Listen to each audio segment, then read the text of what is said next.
O aproveitamento dos resíduos agroindustriais em bioprocessos como substrato de enzimas é muito importante na indústria e para o mercado econômico do Brasil, que é um dos maiores exportadores de alimentos que geram resíduos de alto valor agregado.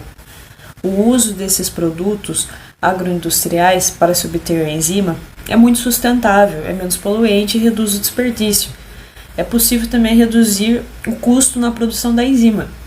Diversas indústrias geram diversos resíduos agroindustriais que dão origem a um substrato ideal para cada tipo de enzima. Enzima como as pectinases, que podem ser produzidas por micro-organismos, como os fungos filamentosos, imersos em resíduos como farelo de trigo, bagaço da cana, casca de maracujá, casca da maçã e muitos outros. Além dos resíduos, aqui no Brasil também se vê a necessidade de ter ou aperfeiçoar técnicas e tecnologias para essa finalidade produtiva. O meio sólido é interessante, pois permite que você selecione e detecte rapidamente uma enorme quantidade de micro-organismos específicos. Ele é adequado para trabalhar com substratos de baixos níveis de umidade, sendo posteriormente recuperados, a fim de aplicá-los em processos das mais diversas indústrias.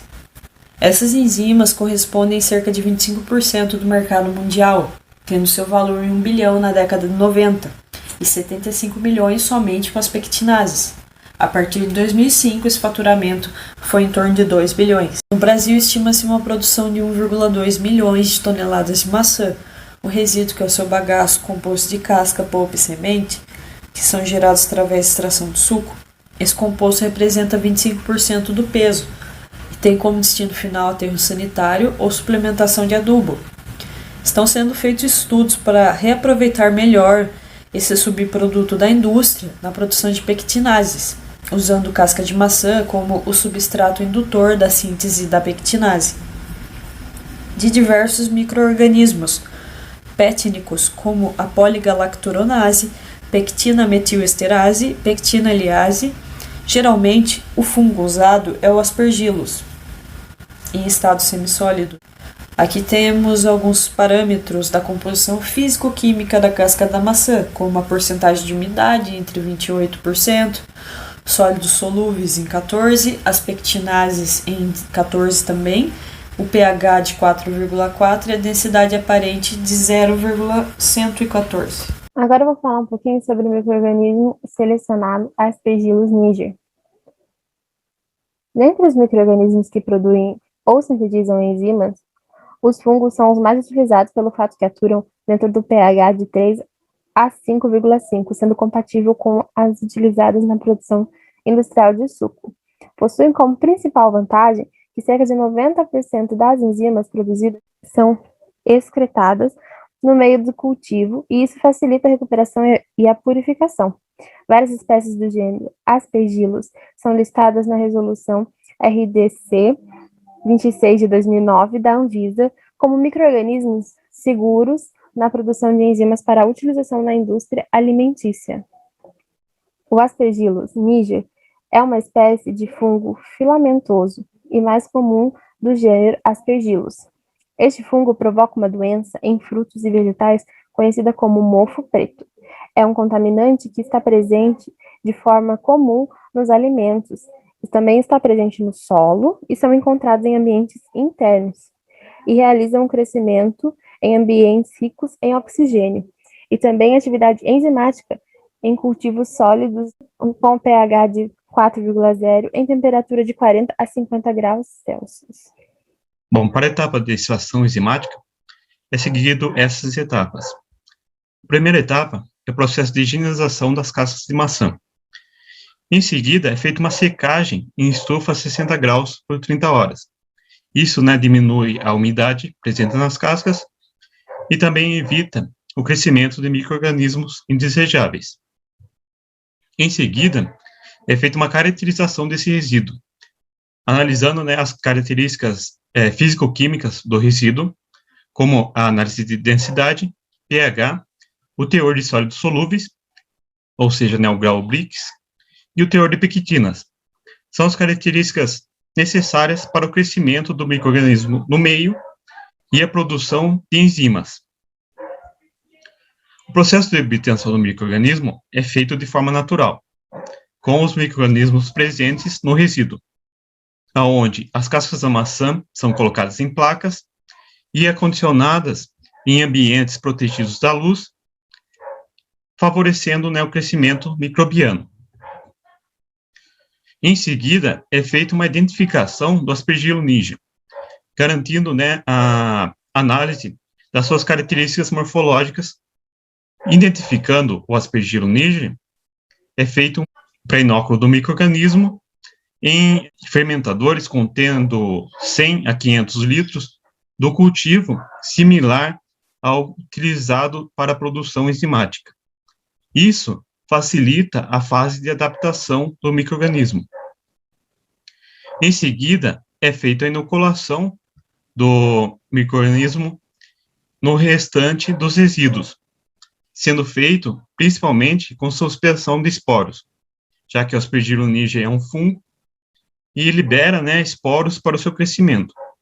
Nessa etapa, serão realizadas variações na temperatura e no pH do resíduo para a avaliação da atividade enzimática.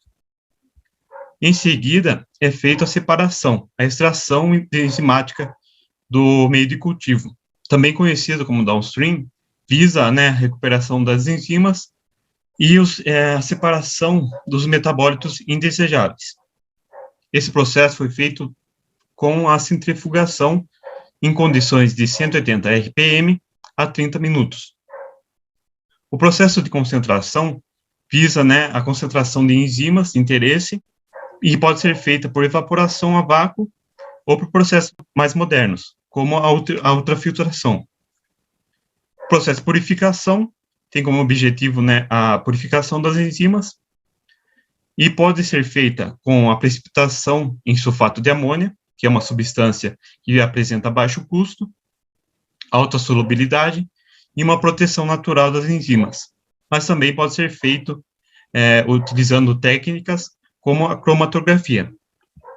E, por fim, o acabamento do produto final, que as enzimas podem ser armazenadas brutas ou purificadas em forma líquida, granulada ou liofilizada, com a adição de estabilizadores para manter a atividade enzimática conservada.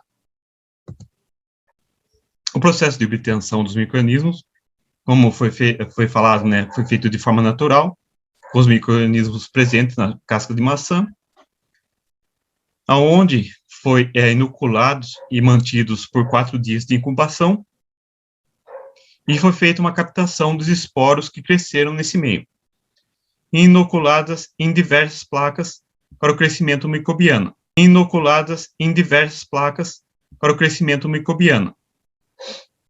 Aqui nós vemos, né, que cresceram vários micro-organismos diferentes e foram separadas aquelas que tinham a característica de colônia do Aspergillus niger. Em seguida, foi feito um segundo isolamento, em mais 9 placas, e foram escolhidas quatro placas para análise das características morfológicas, com auxílio de microscópios e o corante azul de metileno. Para a avaliação da ação enzimática em pectinase e poligalacturonase, foi submetido 2 processos com 2 variações cada processo. Um sobre a porcentagem de umidade e proporção do produto, em outro processo pH e temperatura. No primeiro processo, avaliamos a influência da porcentagem de umidade e proporção da mistura de um resíduo, nesse caso a casca da maçã, em síntese das enzimas pectinase e poligalacturonase. O segundo processo, em relação à temperatura e pH, que são os fatores que afetam o funcionamento das enzimas como catalisadores, buscamos avaliar a melhor ação da enzima pectinase e poligalacturonase em uma variação de pH e temperatura, assim alcançando seu pH e temperatura ideal. Cada enzima tem um pH ótimo de atuação, ou seja, quando ela possui sua atividade máxima. O pH ótimo para a maioria das enzimas está entre 6 e 8. A poligalacturonase apresenta condições de pH de 4,5 em temperaturas de 40 graus, sendo que a sua maior estabilidade foi obtida em pH de 5 em temperaturas de 55 a 80 graus. E qual o objetivo da análise de atividade enzimática? É condicionar a atuação enzimática para a sua atividade máxima. Quando você sabe como a enzima se porta em relação à variação de umidade por proporção e sabe qual é a sua maior atuação diante do seu pH ótimo em relação à temperatura, você consegue direcioná-la e condicioná-la à sua atividade máxima. E assim você consegue ter o seu objetivo em relação àquela enzima. Bom, dentro das funções das pectinases, elas têm a principal ação de hidrólise das pectinas presentes na parede celular das plantas, frutas e vegetais, reduzindo a viscosidade e sendo utilizado principalmente para a clarificação de sucos de frutas mais densas, como o caju e, por exemplo, a manga. Tem função também de gelificação de geleias dietéticas, pela liberação do radical metil da pectina. Aplicações das pectinases. Elas são muito utilizadas nas indústrias de sucos de frutas, principalmente para reduzir a viscosidade, né, e aumentar e melhorar a eficiência de filtração e clarificação no tratamento preliminar de uvas em indústrias vinícolas, né, na maceração, né, que auxilia na extração de pigmentos de cor de uva, aumenta a qualidade e a estabilidade, né, facilitando esse processo de filtração e clarificação do vinho.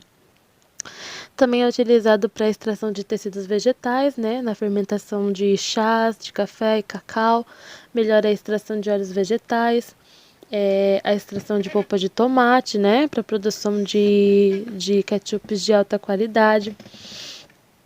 Também é utilizado também no tratamento de degomagem de fibras naturais.